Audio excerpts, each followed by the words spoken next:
Yeah, first of all, you all are very interesting. and I mean that kind of calling them like I see them, right? I have the privilege of talking to a lot of different groups, and you all are really interesting in the best possible way, in a way that is relevant to the issues that we're going to be talking about today. Bea asked me to talk about education beyond the formulas. She picked the name, I did not. So that was my prompt for creative writing, I guess. And I started thinking about it because how many of you all have been in a conversation about public education in the last decade or so? Yeah, all right. So this is not a novel conversation, right? This is something that we talk about a lot. When I was sort of trying to think about something I could say to you all that you hadn't heard before, I decided that task was impossible unless I took the privilege of telling you a personal story. And so I will do that. Some of you have met my wife, Carlin. Carlin was a classroom teacher for 26 years down at Bowie High School. Here in Austin, Texas. She taught mostly juniors and seniors. She did government, comparative government, ethnic studies, American history. Carlin is one of those teachers, if I may really wax about Carlin. She won the Leon Jaworski Award from the State Bar for law-related education, the Liberty Bell from the Texas Young Lawyers for law-related education. She won the Humanities Texas Award for Outstanding Teacher of the Humanities. You know, she's that teacher. She completely is unconscious of that fact, which I find to be amusing. Every time I build a shelf for her stuff, she says, you know, she puts pictures of our grandson on it instead of her awards. And so, but anyway, one day we were walking around in our neighborhood and we encountered our 2 doors down neighbor. And our 2 doors down neighbor, super nice young woman. She and her husband had 3 little kids. They live in the house. They went to college at one of the competitor colleges for the college where Carlin and I went to school. So we give each other a hard time ever so often about how our universities are doing in sports, that kind of thing. And it was the first of the school year, and I can't remember how it came up in the conversation.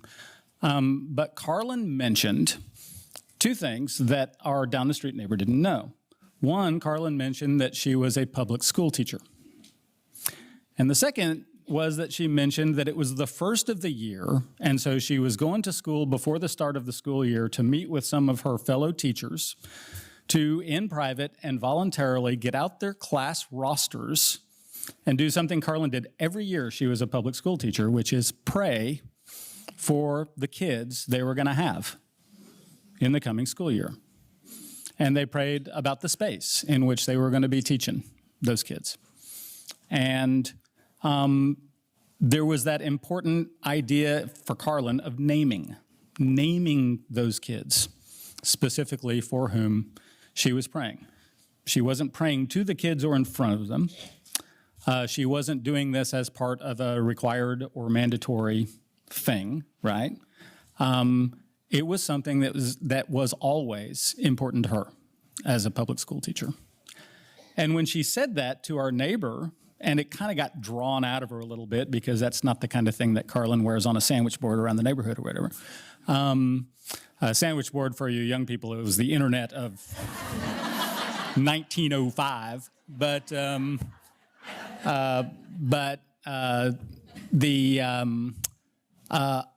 Our neighbor was just shocked. And she said, "You're a public school teacher and you're a Christian?" And Carlin said, "Yeah." And our neighbor said, "I had no idea there were Christians in the public school teachers." And Carlin said, in a very beautiful and neighborly way, "Yeah, actually, there are a bunch of us, you know." And our neighbor, it was like her world had been rocked. It was like her world had been rocked. And this was 4 years ago, right before Carlin retired. So I guess my first question that I would raise is to you all as a group of people of faith, right, who are here, at least in part, if not in whole, as a function of your faith. How is it possible that our neighbor 2 doors down could think that thing? There are more than 700,000 people working in public schools in Texas. They're ministering to 5.4 million public school kids. How is it that a college graduate smart person 2 doors down from me living in the neighborhood who's super nice and gregarious and all of those things could think that there are 0 Christians working in public education? It's crazy, right? It is also politically relevant that this thought could exist. It is politically relevant that this thought could exist.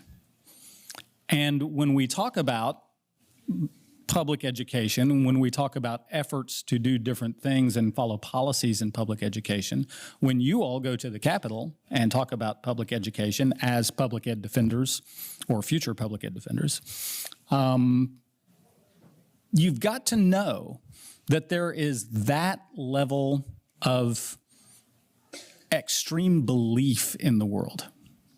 And when I say extreme belief, I don't mean it as a weaponized belief that's coming at you, like extremist coming for you who wants to hurt you. I mean it from the standpoint of somebody who will believe a thing that can't possibly be true without really thinking it through. And that's important, because one of the inoculations for that kind of thing is public education. So there is a peculiar paradox at work here, right? That there is an increasing cycle of something that is getting ever smaller and spinning ever faster that could potentially allow things like that are simply unbelievable to be believed. Is that a problem? Yes. I would tend to agree. I think that that's true. For those of you who have seen me speak before, prepare yourself and hold on to the table with both hands. I have a slide. Never in the history of my speech making have I ever had a slide. I also have a clicker. Because I've never had a slide, I have no idea how to use the clicker, but I'm going to give it a shot. Hey! Hooray. See, I'm one of those, I heard during the last presentation the description of people on a call where the technology all worked and some old dude wasn't slowing them down. And I walked out of the room. But, the Texas Constitution speaks to this, right? If we're going to basically understand what we're doing here in Texas about education beyond the formulas, we have to start in a place, right? We are fortunate in that in 1876, people put down some words to be sort of guideposts. Constitutional words are important, right? In my work, you've got the Constitution, and then you've got statute, and then you've got rules, and then you have bulletins, guidelines, harsh words in an office. There are all these different levels of imperative that you have when you're dealing with public policy. But the Constitution is the one, right? It's the oldest one, and typically it's the dearest one. It's the hardest one to change. It's the shortest one. I had a professor in college named Anna Nardo. I took a John Milton class from her, and that class was probably the most important class I ever took for what I do for a living, because she said, I will only allow you to write words that are 3 pages long, which means every word has to be a perfect crystal. And it turns out that that's how you do public affairs too. And so we'll talk about that another day. But so the constitutional words tend to be really important in each of their parts, right? So I wanted to put this up and show it to you and take a look at these words in some detail. We did this a little bit in Amanda's sections yesterday on public education, and she said something that made me thoughtful, which was she had highlighted one part and she said, I should have highlighted the other part. And so I am now going to highlight the other part. The Constitution says, this is a duty of the Texas legislature and Texas government, support and maintenance of a system of public free schools, a general diffusion of knowledge being essential to the preservation of the liberties and rights of the people, comma, and let's stop right there. Is a general diffusion of knowledge essential to the preservation and liberties and rights of people? Yes. Why?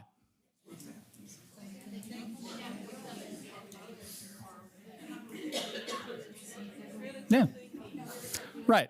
Critical thinking, so you can know what you're talking about, so you can know what when things are truthful and when they're not truthful, right? All of those things. If you are going to have agency as a person in a democracy, you have to know what's true and what's not true. And sometimes you can just sort of get that. People call it common sense, but as we know, common sense can be a little bit tricky, right? I laugh because I remember Steve Martin back on Saturday Night Live. He used to play this character called Theodoric of York, medieval barber. And he was talking about how advanced medicine is now in medieval times. And he said, oh, we used to think that when people had a terrible stomach ache, it was some sort of evil spirit or bad air. Now we know it's a small toad or dwarf living in your stomach. That we can be wrong about things and think they're common sense for a long time before we get it right, right? But we are supposed to be people in the United States and in those documents that we hold dear. We're supposed to be people of an enlightenment, right? We are supposed to be people who say, actually, facts are important. Actually, if you're going to have agency in a democracy, you have to know some stuff. And you have to have a common base of knowledge for that democracy to really work, right? They had a lot of things wrong in Texas in 1876. Ask any person of color. You can ask all kinds of questions. Ask any unrepentant, unreconstructed maniac who was in that legislature. But they had this right, I think. The problem is they had it so right, they did not know how much trouble they were making for themselves in 2025. A scant however many years that is later. I guess I should have paid more attention in math. So the fact is that they said this is necessary, and that necessity is an evolution. Education does not stay the same because we learn more stuff, and we find out that we were wrong about certain things. And we find that out across disciplines. We find that out in math, and we find it out in science, and we find it out in English literature, and we find it out in social studies, right? Human knowledge is dynamic. I would say, as a seminary guy, because we are in quest of the divine, and we still don't know everything, right? But that colors everything we do when we're trying to educate. So here we have this statement from 1876 that becomes a seminal statement for what we're trying to do right now and what we're talking about in this room in 2025, right? Which is whatever we're doing, it's essential for the preservation of the liberties and the rights of the people. And I think they got that right. I think that is a true dependent clause on the front end of this piece of Constitution. So what are we going to do? Oh, no, we have to defend the liberties and rights. It shall be the duty of the legislature of the state to establish and make suitable provision for the support and maintenance of an efficient system of public free schools. Right? Why? Why free?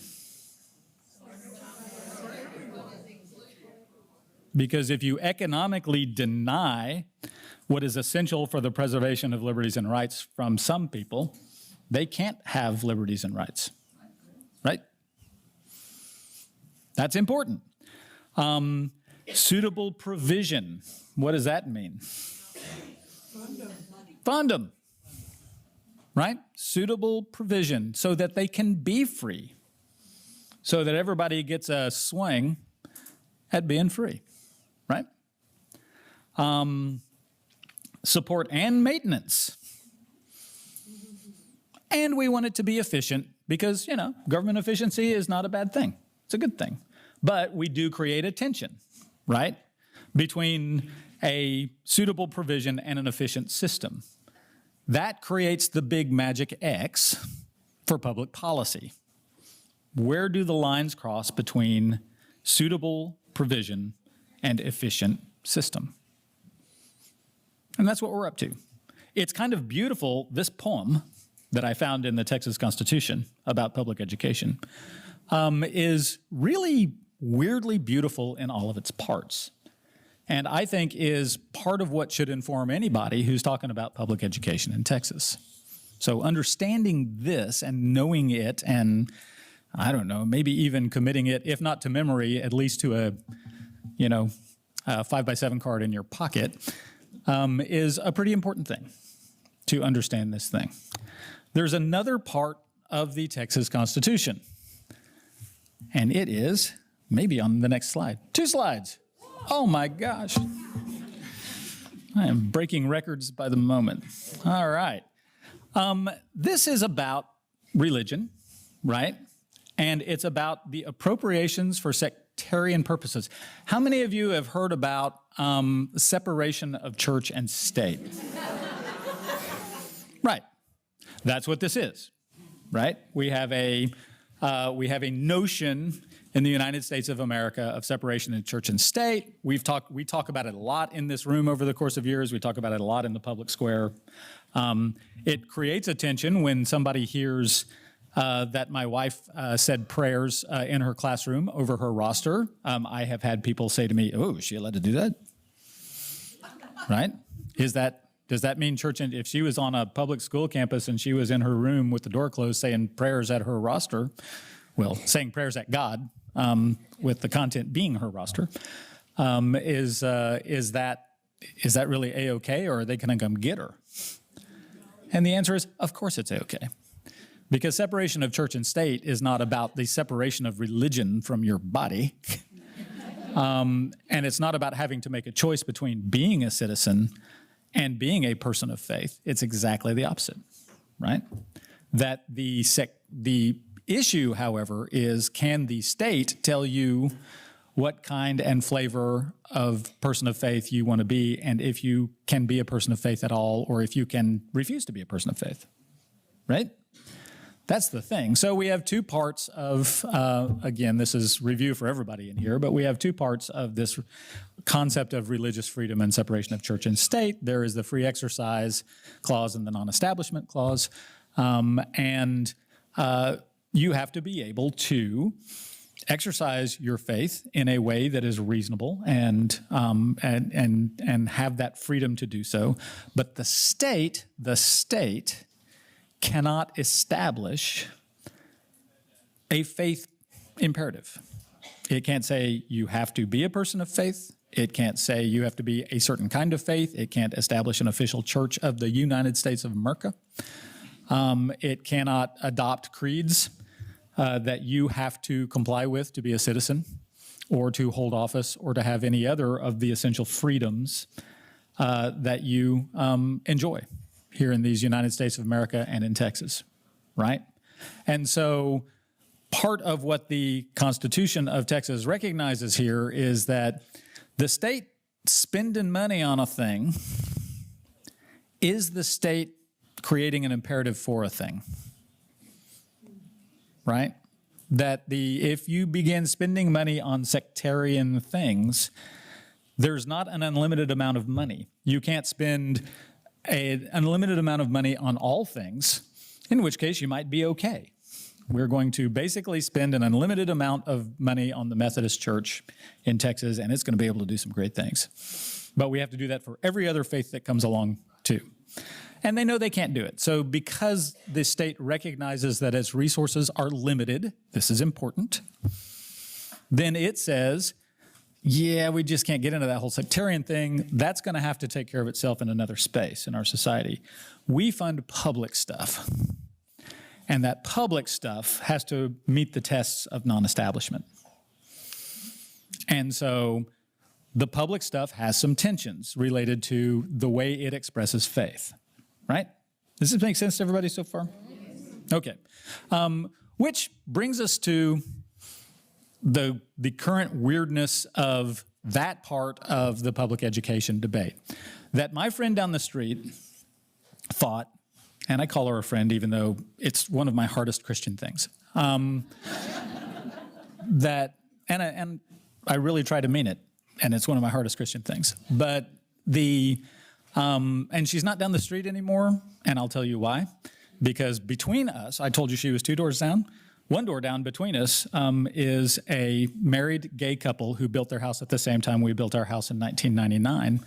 And she was appalled that they were willing to show reasonable matrimonial affection to one another on their back porch, the kind that you might show to your significant other in a grocery store. And she said, we can't live here anymore, and they moved.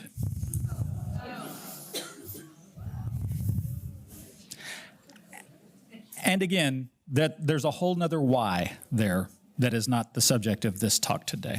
So just keep a hold of that. But it also, I think, is informative to this notion of perfect affinity, and this notion that you can't have a tension between faith and your work and the public square and your private feelings and all of these things, right?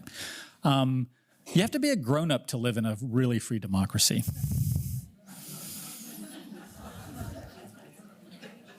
You really do. It's a grown-up way to do society. It really is. And when you become childish, it really creates problems. And when you decide not to understand stuff, that's a real problem.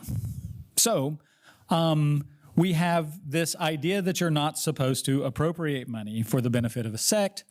This obviously is a cornerstone of what we're looking at with private vouchers, right? Where we say, is the acceptance by the comptroller of education institutions and educational service operators that are sectarian, and the fact that there is not an unlimited supply of money to go into that space, and that some sectarian people just might do better, might get accepted, might sort of take that space and overwhelm it, and then that public money that is being taken out of a common pool of support will be directed by individuals into places of faith affinity. Does that constitute money being appropriated for a sectarian purpose?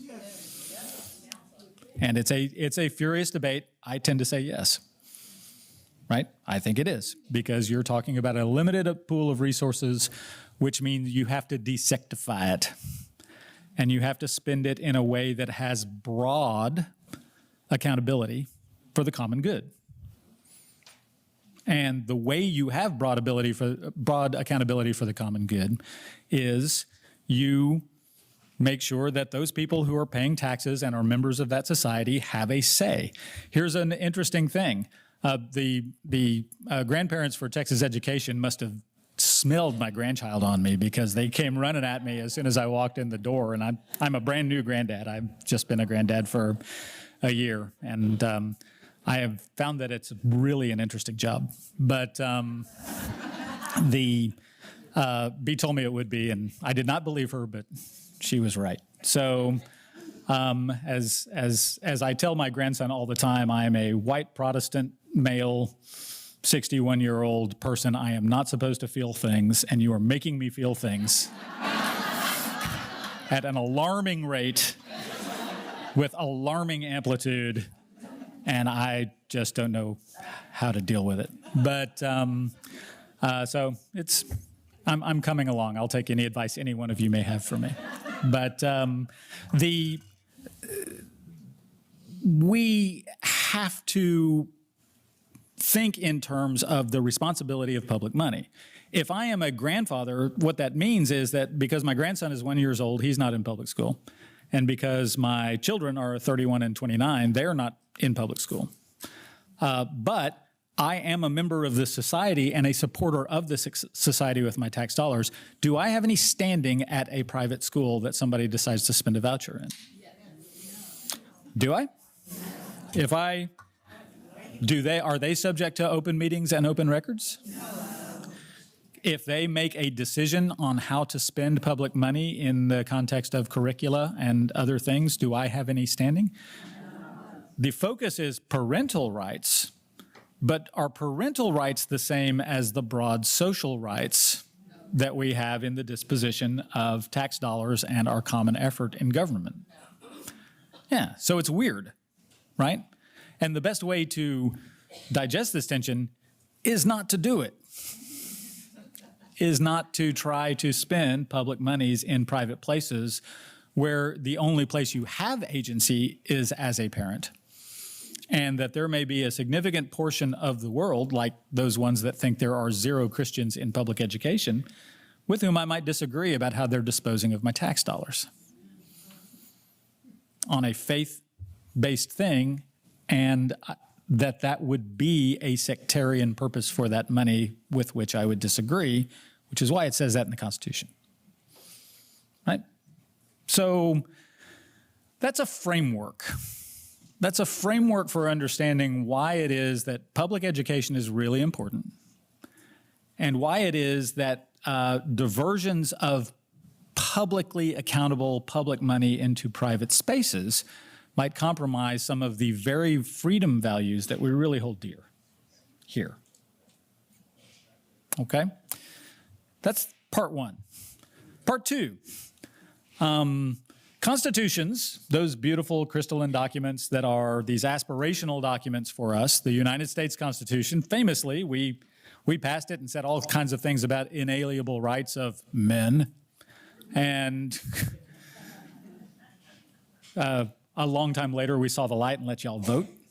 Or you let yourselves vote, I should say, by demanding it, like good people in a democracy do, including civil disobedience. Congratulations, right? But it took a long time, right? That the United States Constitution was clearly a document that we weren't and perhaps aren't living up to, but it is our aspirational document. We strive to live up to it, right? In the same way, the Texas Constitution is something that we strive to live up to. One of the great moments of striving to live up to was Brown versus Board of Education, right? In 1954, the United States Supreme Court took a look at the situation in public education and the separate concepts and the segregation in the United States of America and said, you know, it just doesn't meet the logic test relative to the Constitution that this is what we're supposed to be doing. Now, it was absolutely the social norm, right? Absolutely the social norm. The guys who were ahead of the game were the United States Army, which had already integrated. But education had not. And so when Brown v. Board was passed, then the schools were integrated and everything was great.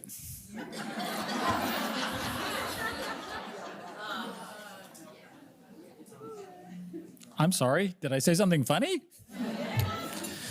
Yes, sadly, I said something funny and tragic and funny, and it's like Robin Williams and Ben Stiller and all those tragic comics that freak me out and make me feel things like my grandson. I don't like it. But right, we did Brown, and what did a lot of people in this country do? And the answer is not a damn thing, right? They kept having separate. And then the federal government said, hey, man, you're not complying with federal law. And we passed the Civil Rights Act.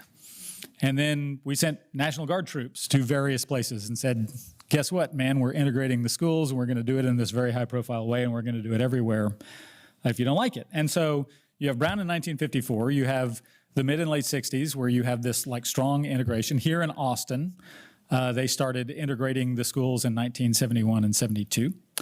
I went to Eanes Elementary School and Westlake High School. It is not a coincidence that Westlake High School was built right after they started busing kids in AISD, because prior to that, people who were in Eanes ISD for elementary school then went down to Austin for high school. And we simply couldn't have that. So in Texas, you had a proliferation, Texas and the United States, you had a proliferation of school districts. And we shot up over 1,000 school districts, because where we couldn't have segregation in a school district, we could sure have segregation in which school district you were in, right? So 1954, we send the National Guard and say, no, we're serious. In the 60s, we actually integrate the schools in the 70s, and we all fly off.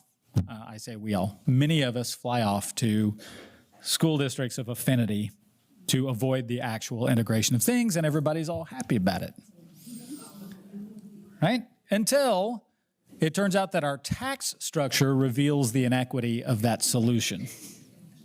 And we say in 1990, 89, 91, 93 here in Texas, oh man, these schools are so unequally funded that this does not constitute fair provision, right?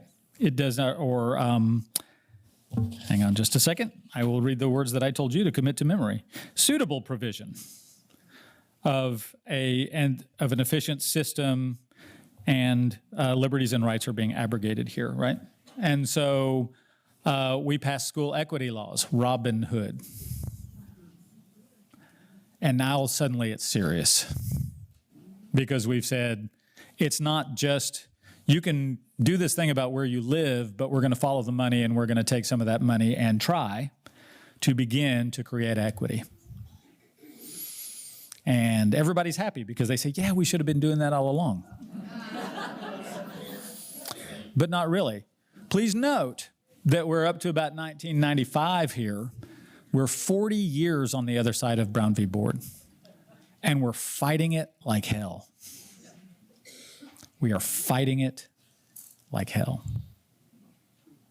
And so we go through an original set of lawsuits, the Edgewood lawsuits, that say this is not happening. And we go through the second set of lawsuits, mid-2000s, the West Orange Cove lawsuits and associated lawsuits, right? And we establish this concept of, no, we're really serious. We're going to move significant dollars and really search for significant levels of equity here in Texas. And I think, not coincidentally, the voucher movement really gets going. Really gets going, and has been going strong ever since, and is strong today. That at the end of the day, I think that what you will be facing as you walk the halls and talk to people, whether they know it or not, is the undigested social upheaval of Brown versus Board of Education. And that decade after decade after decade, we have found a way not to do that thing. And this is the latest in a long line of ways we're trying not to do it. This is what I think is happening here. So, if you are people of faith, many of you Methodists, I'm told, but lots of other kinds of people of faith too, which is also awesome. This event, by the way, is fantastic, if I may say. Then the question becomes, can you really be okay with the voucher as it is currently being expressed in all of your system structures, not just in the social justice of whether who's going to have a voucher and whether it's going to be used, or the physical problems that it creates in school districts with, we don't know who we're going to have next. It becomes more unstable for us. But there are also just deep roots to this thing. I'm not telling any of y'all anything that you don't know.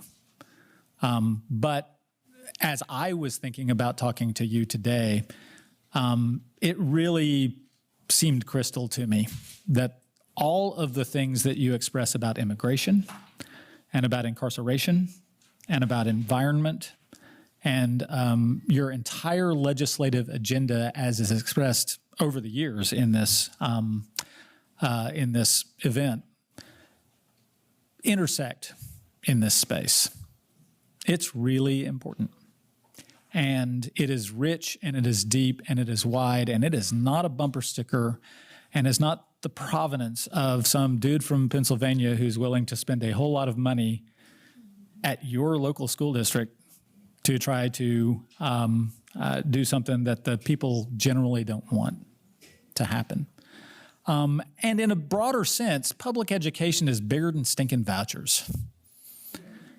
And I think that part of what has happened is that the voucher idea has been so acute that that there are a lot of people in Texas who sort of see the issue of public education as vouchers or not vouchers. And you saw that last session, right? You saw funding for public education, that constitutional duty, right? Going backwards, of suitable provision being sublimated to vouchers, because when the voucher amendment in the House of Representatives, the amendment that killed the voucher, passed, they pulled down the bill for funding.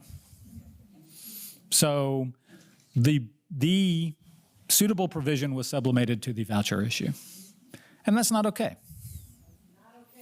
That is not okay, right? Vouchers are one thing, and a flawed thing, in my opinion, a seriously flawed thing for a variety of reasons. But holding suitable provision hostage, not okay. Unconstitutional. That should not be. And I think that it's important for you all in the community to say that to your folks. I really, really do.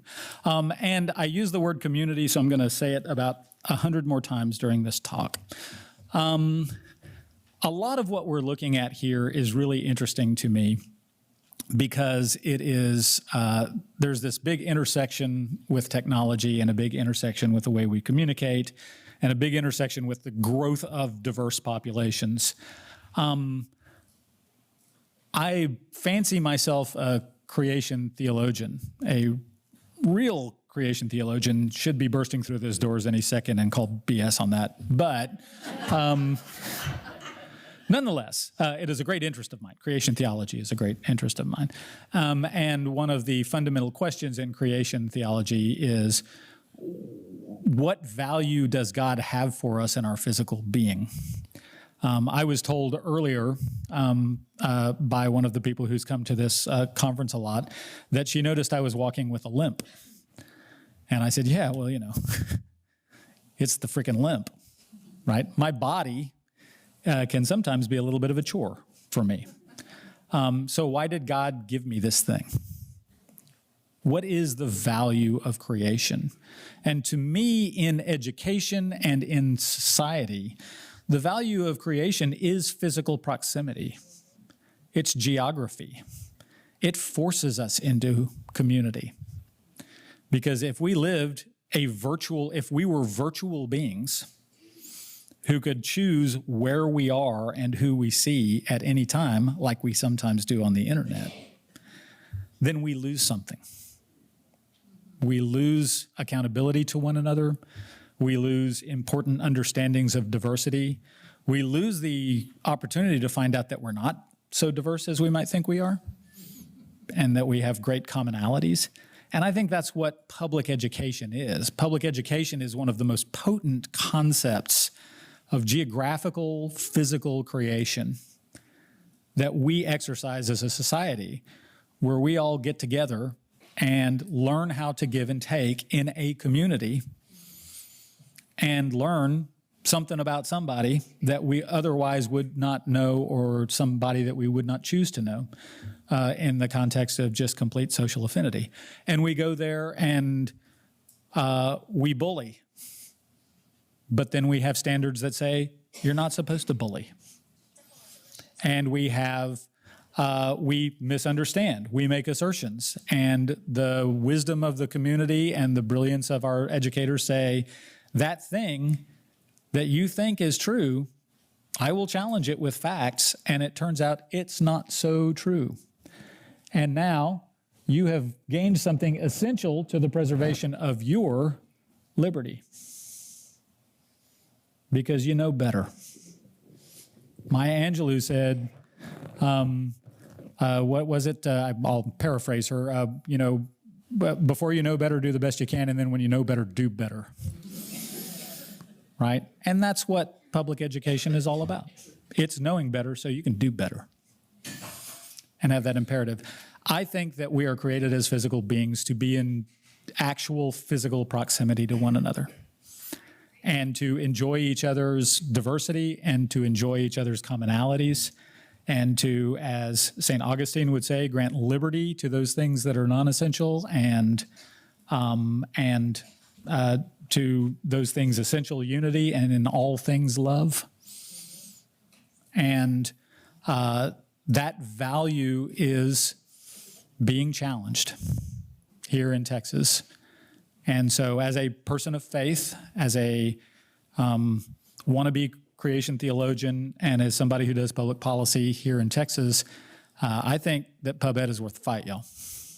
And I think that what you're doing, you should do with purpose and with love and with constancy and get out there and get after it.